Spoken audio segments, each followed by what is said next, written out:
아멘. 6월 23일 월요일입니다. 오늘은 민수기 3장 1절부터 마지막 51절까지 말씀입니다. 우리 모두는 다 하나님의 것입니다. 라는 제목입니다. 우리 모두는 다 하나님의 것입니다. 민수기는 출애굽, 애굽에서 나온 그 이스라엘 백성들이 하나님이 약속하신 가나안 땅에 가기 위해서 반드시 거쳐야 되는 그 광야, 그 광야를 행진할 때 어떻게 행진할 것인지 그것에 대한 규례와 그리고 그 행진하면서 벌어진 에피소드들 몇 가지 일들을 기록해 놓은 것이라 그랬습니다. 그래서 이 말씀은 예수 그리스도로 구원을 받은 우리 성도들이 금방 천국으로 가지 않고 육체의 남은 때를 살아요. 그 육체의 남은 때를 사는 그 기간이 마치 이스라엘 백성들이 가나안 땅에 들어가기 위해서 거쳐야 되는 그 광야 생활과 같은 것이다 하는 것을 설명해 주는 그런 내용이에요. 그래서 광야를 거치듯 우리 성도들도 요 남은 육신의 삶을 거쳐가야 돼요. 그래서 하나님이 예비하신 영원한 천국에 들어가기까지 그 육신의 삶을 살고 있는 동안의 삶을 어떻게 살 것인지 민수기가 가르쳐 주는 것이다 그랬습니다. 그래서 1장에서는 이제 이 애굽에서 출애굽한 이스라엘 백성들을 시내산 밑에 모아놓고 그 시내 광야에서 이제 모세를 통해서 율법을 주시고 그리고 성막을 짓게 하셨죠. 그래서 출애굽기 40장에서 성막을 딱 완성했어요. 그렇게 성막이 딱 완성되자 하나님이 그 성막을 회막이라고 부르시고 이스라엘 백성들이 그 회막 앞에 나올 수 있는 규례를 설명해 주세요. 그게 레위기 성경 레위기 말씀이었어요.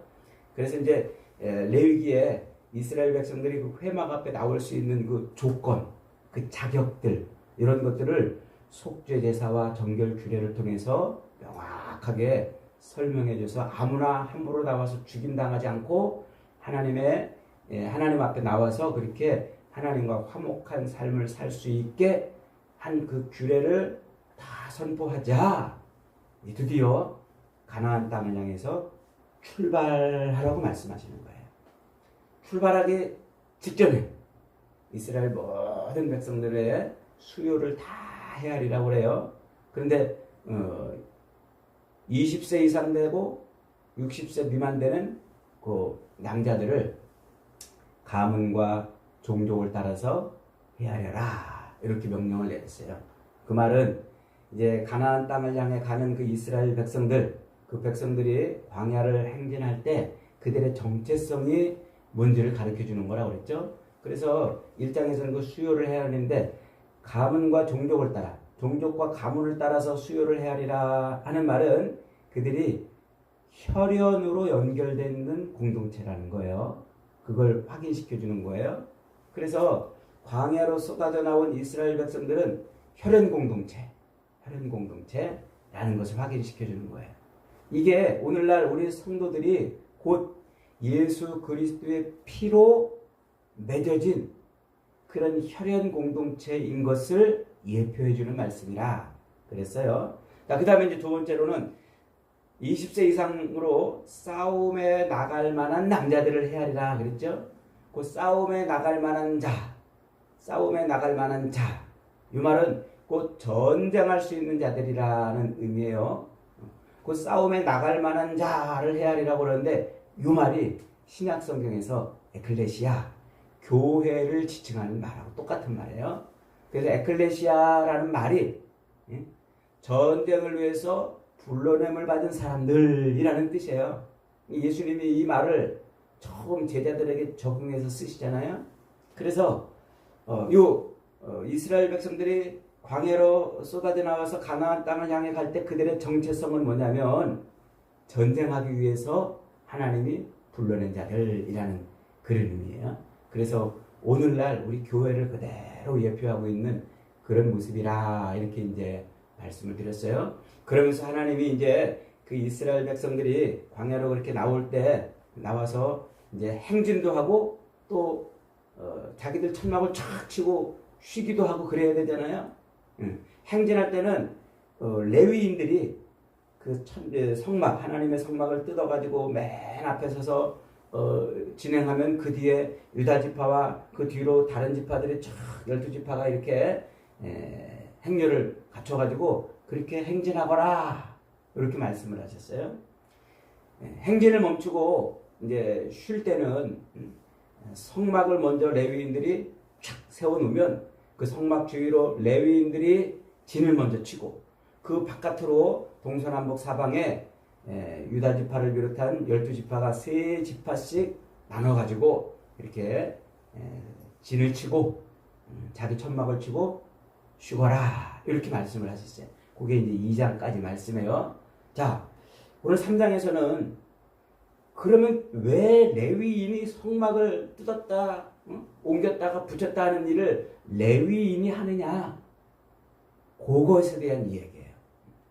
왜 하필이면 레위인한테 그런 일을 맡겼느냐? 그것을 가르쳐 주려고 그러는 말씀이 오늘 3장의 말씀이에요.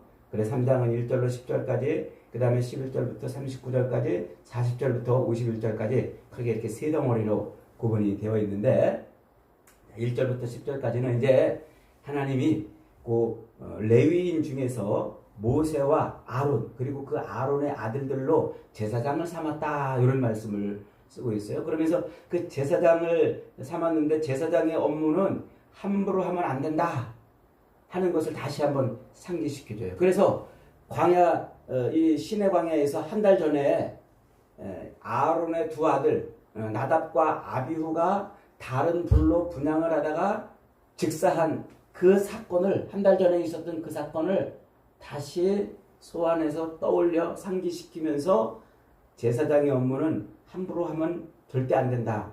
죽임당한다 하는 것을 가르쳐줘요. 그 제사장의 업무가 아주 엄중하다는 것이죠. 자, 그렇게 해서 아론과 그의 아들들로 제사를 담당하는 제사 업무를 담당하는 그런 일을 맡겨놨다. 그러면서 레위인들을 특별히 내가 뽑아가지고 내 것으로 삼았다. 요 성막을 설치하고 뜯고 운반하는 그런 일을 하고 아론의 아들들 그 제사장이 제사 업무를 담당할 때 옆에서 보조하는 일을 하게 하기 위해서 레위인을 내 것으로 삼았다. 이렇게 말씀하세요. 왜 레위인을 지금 이렇게 따로 구분했냐면 하나님께서 그 레위인을 특별히 하나님의 일을 하게 하기 위해서 구별했다 이런 말이에요. 그 레위인이 도대체 누구냐? 레위인은 저 이스라엘 야곱의 다른 이름이 이스라엘이죠. 그 이스라엘의 세 번째 아들이 레위예요. 그 레위가 자식들을 낳잖아요. 그래서 게르손과 고핫과 무라리 요 세 명의 자식을 낳았는데 그 레위가 낳은 그 세 명의 자식이 또 자식들을 또 낳아가지고 또 8종족으로 이렇게 번성해서 그 종족들마다 이제 자식들이 많이 이렇게 생겼다. 요를 이야기를 지금 하고 있어요. 자, 그렇다면 도대체 하나님은 왜 레위인을 특별히 그 성막을 관리하고 레위인 중에서도 아론과 그의 자식들은 또 제사를 담당하고 이런 일을 왜 그렇게 특별하게 했느냐? 거기에 대한 이야기를 지금 말씀하고 있는데 아쉽게도 명확한 이유를 말씀하고 있지 않아요. 그냥 레위인은 내 것이다. 내 것으로 삼았다. 그렇게 말씀하세요. 그러면서 왜 하나님의 것으로 삼았냐면 하나님이 그 옛날이 아니고 1년 전에 이스라엘 백성들이 애굽에서 출애굽할 때 애굽 땅에 살고 있는 모든 처음 난 것들을 다 죽이던 그 밤에 어린 양의 피를 바른 이스라엘 집만 처음 난 것을 안 죽였다. 그래서 이스라엘의 그 처음 난 것을 안 죽인 이유는 내가 그 이스라엘을 내 것으로 삼으려고 그런 것이다. 그리고 이스라엘의 처음 난 것을 죽이지 않은 것은 이스라엘이 내 것이라는 표식이다. 그런데 내가 그 그 이스라엘의 처음 난 것들, 이스라엘 전체가 하나님의 것이라는 표식으로 살려두었던 그 처음 난 장자들, 초태생, 그것을 대신해서 레위인을 내 것으로 삼는다. 이렇게 말씀하고 있어요. 이 말이 좀 이해가 되시나요? 그러니까 애굽에서 모든 장자를 다 죽일 때 하나님이 이스라엘 백성들에게서만 장자를 죽이지 않으시는데 이스라엘을 내 것으로 삼으시려고 장자를 안 죽였다는 말이에요. 그러면서 그 장자들, 처음 난 것들은 이스라엘이 하나님의 것이라는 표식이라는 말이에요. 그래서 출애굽기 13장에서 하나님이 뭐라고 이스라엘 자손들에게 말하냐면, 야, 대대로 유월절 절기를 지키면서 처음 난 것, 그 처음 난 것이 하나님의 것이라는 제사를 드려라. 이렇게 명령을 주세요. 출애굽기 13장에서.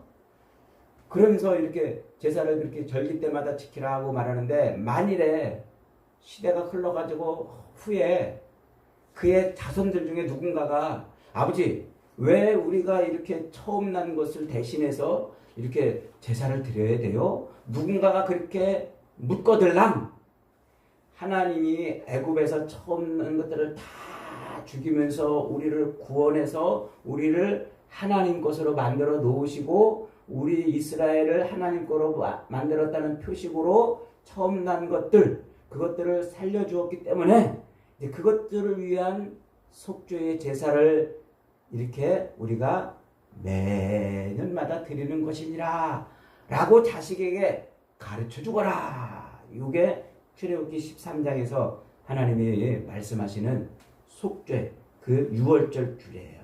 처음 난 것을 속죄하는 규례.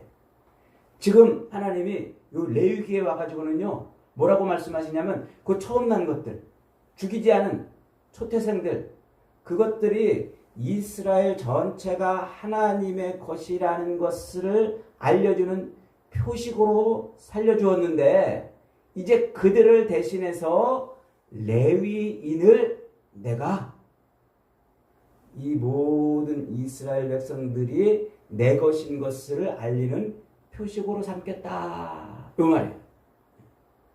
초태생을 대신해서 레위인을 삼았다. 왜 하나님은 레위인을 이스라엘의 그 초태생을 대신한 그런 처음 난 것으로 그렇게 레위인을 뽑았을까요? 성경에 사실은 명확하게 이유는 안 나와요. 그러나 성경에 기록되어 있는 이 레위인들과 관련된 사건들을 찾아보면 얼추 우리가 이렇게 추정할 수 있어요. 레위는 야곱의 세 번째 아들이었잖아요. 창세기 32장에 가면은요, 야곱이 바단 아람에서 이제 그 외삼촌 집에서 이렇게 이제 형한테 자식들을 끌고 재물들을 가지고 가잖아요. 그래서 야복강에서 자식들과 재물을 먼저 다 보내고 형한테 예물로 보내고 그 야복강 나루터에서 밤새도록 천사와 씨름해요. 그러다가 그가 이스라엘로 이름이 바뀌어요. 창세기 32장에서.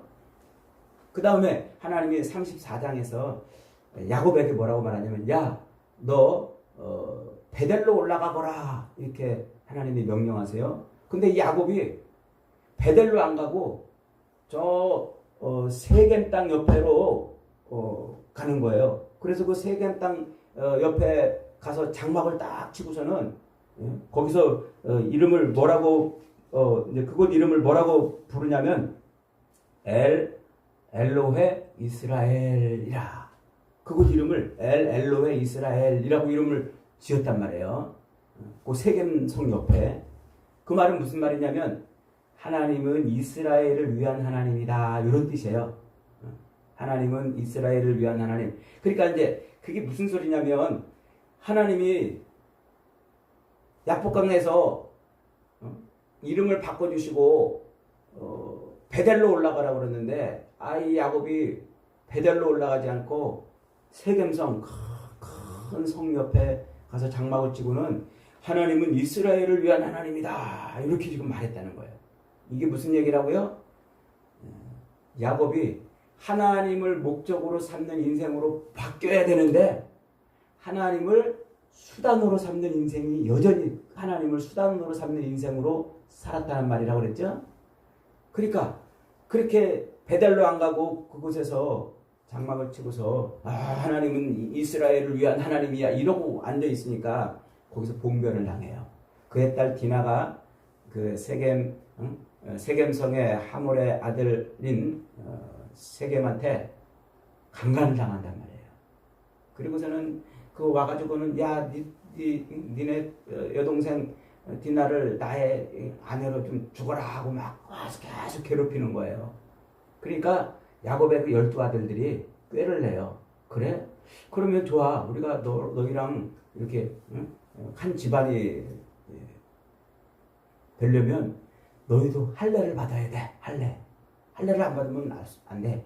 하면서 할례를 받게 해요. 그런 남자들, 그 세겜성에 살고 있는 모든 남자들이 다 할례를 받아가지고 힘이 약해져 있는데 그때 요 시므이와 레위가 가서 그 남자들을 다 죽여요. 죽이고 그 성을 다 탈탈탈 털어가지고 오지요.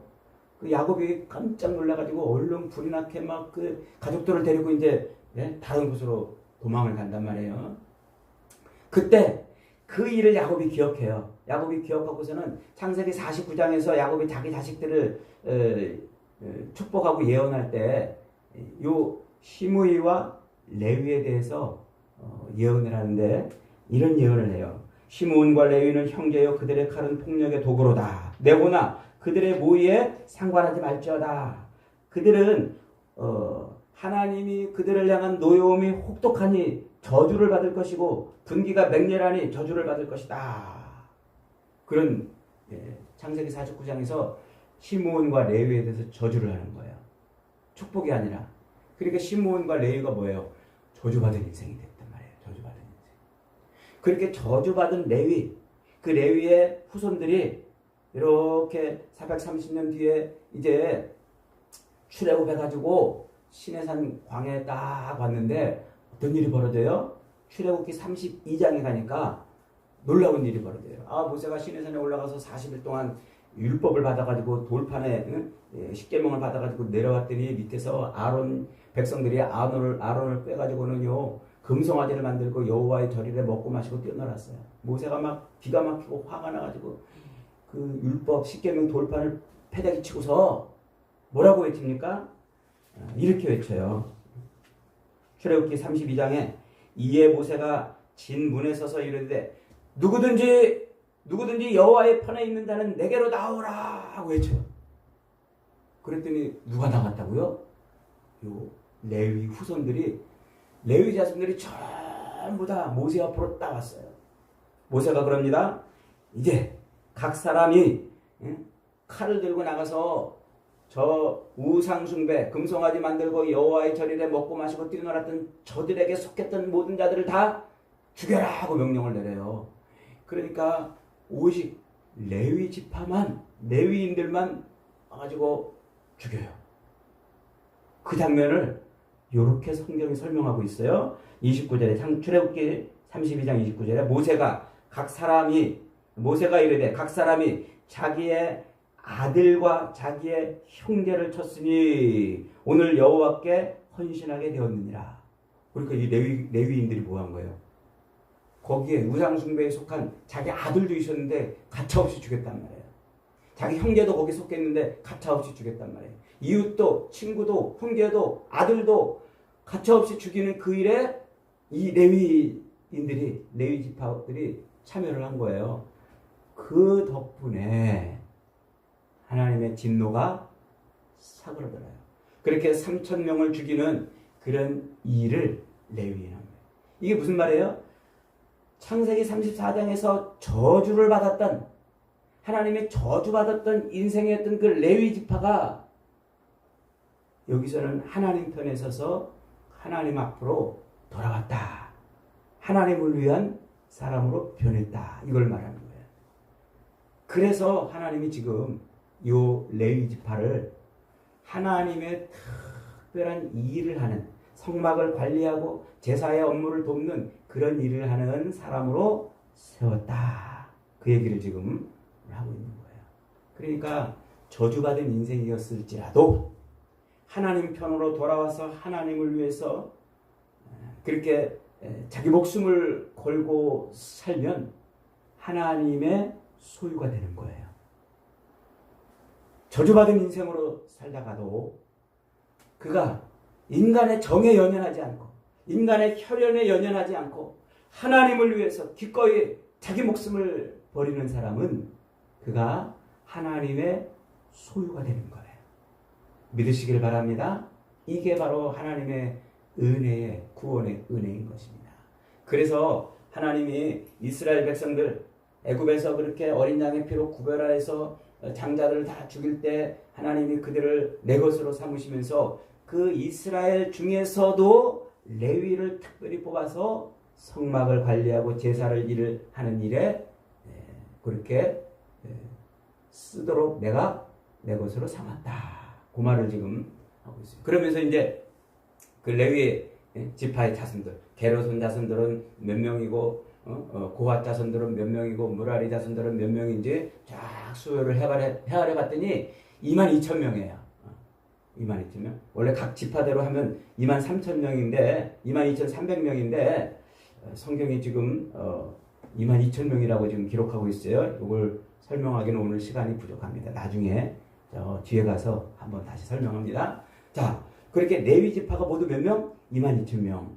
그런데 하나님이 이스라엘의 모든 백성 중에 태어난 지 1개월 된 이상 된 사람들을 다 헤아려봐라 이렇게 했더니 그 1개월 이상 된 숫자가 22,200 얼마입니까? 이거 숫자를 갑자기 잃어버렸어요. 22,273명. 이 레위 숫자보다 일반 백성들의 숫자가 273명이 더 많아요. 그러니까 그 더 많은 인원은 한 사람당 5세겔씩 성전세겔로 5세겔씩 세금을 내게 해가지고 그 세금을 모아가지고 이것을 아론과 그 자손 제사장에게 쓰도록 그 비용으로 주거라. 이렇게 하는 게 오늘 말씀입니다. 여러분, 이 말이 지금 무엇을 말하는 것이에요? 예수 그리스도께서 우리를 대속하신 대속자라는 거예요. 그걸 지금 설명해 주시는 거예요. 그래서 예수님은 우리 영원히 아담의 범죄로 말미암아 영원히 죽을 수밖에 없었던 우리를 저주받은 인생을 대신해서 십자가에 달려 죽으시는 거예요. 율법, 신명기 율법에 보면은 나무에 달려 죽는 자마다 하나님의 저주받아 죽은 자라고 말했어요. 그리고 로마의 형벌로 십자가는 반역자들에게만 행하는 형벌이에요. 그러니까 하나님이 예수님을 십자가에 매달아 놓은 것은 그걸 볼 때마다 뭐 하라는 거예요? 우리가 저주받은 인생이었고 우리가 하나님께 반역했던 것을 기억하라고 효시를 해놓은 거예요. 레위 지파가 성막에 나가서 제사 업무를 담당하고 성막을 뜯었다 붙였다 하는 그런 일에 동원돼서 쓰임받는 그 모습을 백성들이 보험으로써 저들 덕분에 우리가 살았구나 하는 것을 보게 하셨던 것처럼 예수님을 십자가에 달아 죽이신 것은 그 십자가의 죽음이 저주의 죽음이었고 반역을 대신한 죽음이었다는 거예요. 우리가 그랬는데 덕분에 살아났다는 것을 보게 하시려고 그렇게 십자가를 세워놨다는 겁니다. 사랑하는 여러분, 예수 그리스도의 십자가를 늘 바라볼 때마다 이 사실을 잊으면 안 돼요. 그래서 우리는 그리스도의 그 속죄로 우리가 구원받았고 그래서 그 은혜로 지금 살고 있다는 것을 기억해야 됩니다. 오늘도 저와 여러분이 그 은혜로 죄에서 저주에서 반역죄에서 구원받은 존재인 것을 믿으시고 하나님께 영광을 돌리는 삶을 사시기를 주님의 이름으로 축복합니다. 아멘.